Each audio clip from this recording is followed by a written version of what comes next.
Okay, next topic that we are revising is recent advancement in geotectonics. और उसमें सबसे पहली थ्योरी जो आती है आपके ना first theory continental drift theory. So continental drift theory was put forward by Alfred Wegener in 1912. ये एक जर्मन आपके मीडियोलॉजिस्ट थे, पोलर एक्सप्लोरर थे, अल्फ्रेड वेगनर, जिन्होंने 1912 में सबसे पहले continental drift theory put forward की थी, यानी कि सबसे पहले प्रेजेंट की थी. ये एस्ट्रोनॉमर भी थे, साथ में जियोलॉजिस्ट भी थे, and he is in fact known as the father of continental drift. So आपकी जितने भी बाद में थ्योरी आई हैं, sea floor spreading theory, convection current theory, plate tectonic theory, उन सभी का बेसिस या उन सभी के लिए जो आइडिया सबसे पहले आया था या उनका जो बेस बनता है वो आपका अल्फ्रेड वेगनर की कॉन्टिनेंटल ड्रिफ्ट थ्योरी बनाती है. सो इन ए लेक्चर इन 1912 Wegener proposed a startling theory of continental drift. So this drifting takes millions of years to complete the process. So according to Wegener कि कोई भी आपकी drifting होती है, plates के अंदर मूवमेंट्स होती है, कॉन्टिनेंट्स आपके ड्रिफ्ट हुए, वो एक दिन में या एक मंथ में या एक ईयर में नहीं हो गए थे. They took millions of years and according to him it took 225 million years. So 225 million years पहले भी सेड कि there was a single land mass that he called Pangaea, and that single land mass was surrounded by a large body of water, and that he called Panthalassa. ठीक है, so he divided the globe earth into two parts, that is Pangaea and Panthalassa. Pangaea is land mass, Panthalassa is आपका oceanic part, that is. So firstly क्या हुआ, सबसे पहले आपका जो Pangaea था उसके अंदर ब्रेकअप हुआ. तो ब्रेकअप में सबसे पहले जो आपका कॉन्टिनेंट बना वो आपके दो, लोरेशिया एंड गोंडवाना लैंड. ठीक है, जैसे कि आप इस इमेज में देख सकते हैं, around 225 million years ago there was a single land mass. However, there was some separation between these, but still that is considered as single land mass. So around 150 million years ago, सबसे पहले around 200 million years ago, सबसे पहले उनके अंदर breakup start हुआ and it divided into two parts, that is Laurasia and Gondwana land, north and south part. In 150 million years ago, उनके बीच में जो टेथिस सी है उसने उस गैप को फिल करना स्टार्ट किया. In 150 million years ago, Tethys Sea, that's how Tethys Sea formed. दोनों कॉन्टिनेंट्स के बीच में जो स्पेस क्रिएट हुआ, वहाँ पर आपका ओशियन से वाटर आके एक्यूमुलेट हुआ और उसी का नाम क्या पड़ा, Tethys Sea. देन आपका 100 मिलियन ईयर्स अगो आपका जो नॉर्थ अमेरिका और साउथ अमेरिका था वो उन कॉन्टिनेंट्स ने वेस्टवर्ड ड्रिफ्ट स्टार्ट किया. Means they started drifting westwards. ठीक है, तभी तक वो आपके अफ्रीका एंड यूरोप इनके साथ अटैच थे, but only 100 million year ago उनके अंदर वेस्टवर्ड ड्रिफ्ट स्टार्ट हुआ. और इस ड्रिफ्ट के लिए उन्होंने डिफरेंट फोर्सेस बताए that we will look. And अब हम जो अर्थ को देखते हैं वो हमारा प्रेजेंट फॉर्म है. ये अकॉर्डिंग टू वेगनर बोलते हैं कि इस तरीके से ड्रिफ्ट हुआ, ये एज पर उनकी थ्योरी के अकॉर्डिंग. तो वेरियस स्टेजेस थे इसके अंदर, जो कि फर्स्ट स्टेज मैंने बताया कार्बोनिफेरस पीरियड था, जिसके अंदर आपके सुपर कॉन्टिनेंट था, that is Pangaea surrounded by mega ocean Panthalassa. Then there was second stage 200 million years ago, जो कि आपका जुरासिक पीरियड था, जिसमें आपका एक सुपर कॉन्टिनेंट Pangaea था, उसमें बिगिन हुआ स्प्लिट का. और जैसे ही वो फर्स्ट ब्रेक हुआ तो वो टू कॉन्टिनेंटल मासेस में ब्रेक हुआ, लोरेशिया एंड गोंडवाना लैंड. ठीक है, Laurasia is northern, Gondwana land is southern. Then there is third stage जिसके अंदर आपका Tethys Sea प्रोग्रेसिवली फिल्ड हुआ, वो एरिया जो between Laurasia and Gondwana land था, Tethys Sea. देन आपका फोर्थ स्टेज में 100 मिलियन ईयर्स अगो आपका अटलांटिक ओशियन का इमर्जेंस हुआ. और वो अटलांटिक ओशियन का इमर्जेंस कब हुआ, जब आपका north America and south America towards waste drift start हुए, उनके बीच में वेस्टर्न ड्रिफ्ट स्टार्ट हुआ, यानी कि वो अफ्रीका और यूरोप से स्प्लिट हुए. तो बीच का जो स्पेस था उसी तरह Tethys Sea की तरह अटलांटिक ओशियन फॉर्म हुआ. और फिर आपकी थी फिफ्थ स्टेज जिसको बोलता हूँ orogenetic stage. So orogenetic is mountain building stage. So orogenetic stage में आपके क्या हुए, माउंटेन्स बिल्ड हुए, जो कि हम आपके प्रेजेंट माउंटेन्स देखते हैं, जिसमें कि आपके हिमालयाज एंड एल्प्स वो सबसे बड़ा आपका क्या है एग्जाम्पल, ओरोजेनेटिक स्टेज का एग्जाम्पल है. उसके बाद हम नेक्स्ट स्टेज पे चलते हैं. तो उसमें उन्होंने forces responsible for continental drift, कि what are the forces that were responsible for the drifting of those continents. Because continents बहुत लार्ज मास ऑफ बॉडी है ना, और इतने बड़े कॉन्टिनेंट्स को मूव करने के लिए कोई फोर्स चाहिए भी होगा, तभी वो मूवमेंट करेंगे, वरना तो Pangaea था ये पूरा, उसमें सबसे पहले स्प्लिट हुआ, फिर उनमें मूवमेंट स्टार्ट हुई. So there must be some force. So he said कि देयर आर फ्यू फोर्सेस. और क्या फोर्सेस थे, the continental drift was equatorward due to the combined action of gravitational force. First he said कि equatorward जो उनका movement था वो था ग्रेविटेशनल फोर्स की वजह से, ठीक है। देन ही सेड कि पोल फ्लिंग फोर्स, पोल फ्लिंग फोर्स यानी कि पोल की तरफ जो आपका सेंट्रीफ्यूगल फोर्स लगता है।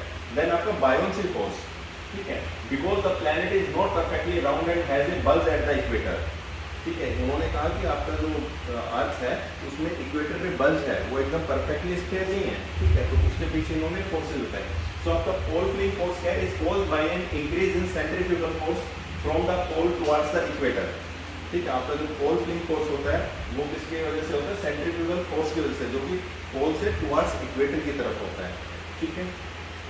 And the continental drift was westward, जो वेस्टवर्ड कॉन्टिनेंट्स का ड्रिफ्ट हुआ उसके लिए उन्होंने रीजन बताया कि due to the tidal currents जो जनरेट होते हैं किसकी वजह से, caused by the earth's rotation, earth की रोटेशन की वजह से जो टाइडल करंट्स जनरेट हो रहे हैं उनकी वजह से कॉन्टिनेंट से वेस्टवर्ड मूवमेंट हुई।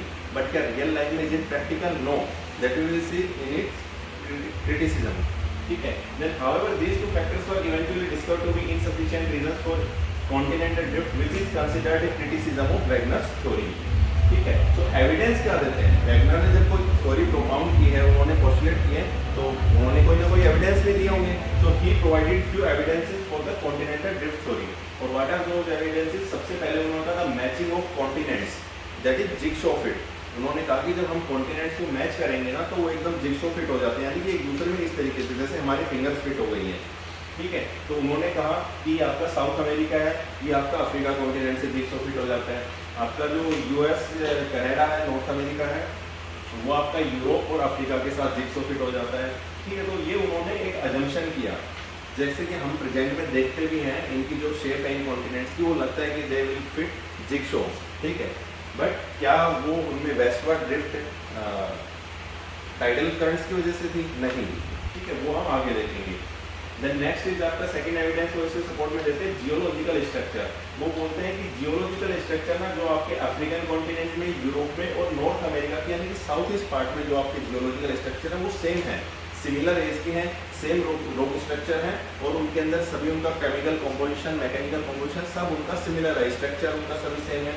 तो ये उन्होंने एक डिफरेंट एविडेंस दिया कि there is a remarkable similarity in geological structure along the two coast of the Atlantic, कि अटलांटिक के दोनों कोस्ट की तरफ यानी कि वेस्टर्न और ईस्टर्न कोस्ट पे जितने भी लैंड मासेस हैं, जब हम उनको मैच करेंगे, एविडेंस करेंगे, उनकी डेटिंग करेंगे, ठीक है, तो उनमें सेम एज आती है, सेम स्ट्रक्चर आता है, सेम कॉम्पोजिशन आता है और सेम पीरियड की रॉक्स आती हैं।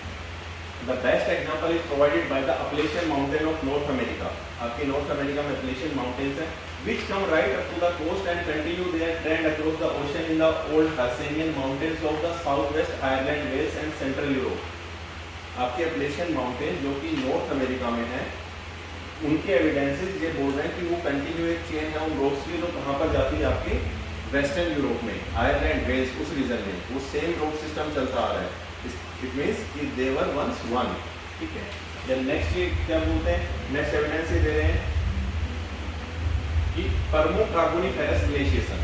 सो पर्मो कार्बोनिफेरस का तो पर्मो यानी कि आइस, यहाँ पे पर्मो आ गया, that is related to ice. So Permo Carboniferous glaciation it presents strong proof that one point in time these land masses were assembled. Since the evidence of this glaciation is found in Brazil, Falkland Islands, South Africa, the Indian Peninsula as well as Australia. So it is difficult to explain these extensive glaciations based on the existing distribution of landmass and water. ठीक है, ये बोल रहे हैं कि आपके glaciation के evidence कहाँ मिल रहे हैं, आपके ब्राजील में मिल रहे हैं, फोकलैंड आइलैंड में, साउथ अफ्रीका में, इंडियन पेनिनसुला में and as well as Australia में आपके ग्लेशिएशन के एविडेंसेस मिल रहे हैं। According to Wagner, at the time of Pangea, the South Pole was situated near Durban. Durban क्या है, आपके साउथ अफ्रीका का एक सिटी है, कोस्टल सिटी है। और अकॉर्डिंग टू वैगनर आपका जो साउथ पोल है, प्रेजेंट साउथ पोल और नॉर्थ पोल जो देखते हैं, वो बोलते हैं कि 225 मिलियन ईयर्स अगो आपका साउथ पोल कहाँ पर था, जहाँ पर प्रेजेंट में आपका डरबन है साउथ अफ्रीका में, ठीक है। तो जहाँ पे आपका साउथ पोल था, इसका मतलब क्या है, वहाँ पर आपका ग्लेशिएशन होगा, यानी कि वहाँ पर आपका पूल था, अलाइनमेंट आपका लैंड मासेस के इस तरीके से, तो साउथ पोल वहाँ पर आ रहा था, डरबन आ रहा था साउथ पोल पर। The pole was situated near Durban on the present coast of South Africa. Then next is the distribution of fossils. ठीक है, identical species and animals were found on both sides of the marine barrier. Identical species उसके अंदर आपकी animals की भी wild life and आपकी vegetation के लिए। जब आप ऑस्ट्रेलिया अफ्रीका के वेस्टर्न कॉन्टिनेंट को देखते हैं, वेस्टर्न मार्जिन को देखते हैं, साउथ अमेरिका के ईस्टर्न मार्जिन को देखते हैं, तो वहाँ पर जो आपके फ्लोरा एंड फोना बोथ जो मिलते हैं वो एकदम सिमिलर हैं, उन दोनों में सिमिलैरिटी है। और अगर उन दोनों में सिमिलैरिटी है तो उसका मतलब वो दोनों कभी वंस एक थे, वो एक लैंड मास था, दे वर कनेक्टेड। सो ये एक और ऐसा अपना एविडेंस देते हैं इसके सपोर्ट में। तो फॉर एग्जांपल मेसोसोरस एक fresh water crocodile like reptile that lived between 286 and 258 million years ago is only found in southern Africa and eastern south America. एक आपका क्रोकोडाइल है मेसोसोरस जिसको बोलते हैं, वो 286 से 258 मिलियन ईयर्स अगो था, और वो कहाँ पर मिलता है? सदर्न अफ्रीका में और ईस्टर्न साउथ अफ्रीका में, ठीक है, साउथ अमेरिका में। और जब हम उनको कनेक्ट करेंगे तो इसका मतलब वो रीजन एक ही थे, क्योंकि उनका रीजन वो वही है और अभी भी वो अपने उसी रीजन में, उसी तरह के एनवायरनमेंट में, क्लाइमेट में वो अपने आप को सर्वाइव कर रहे हैं।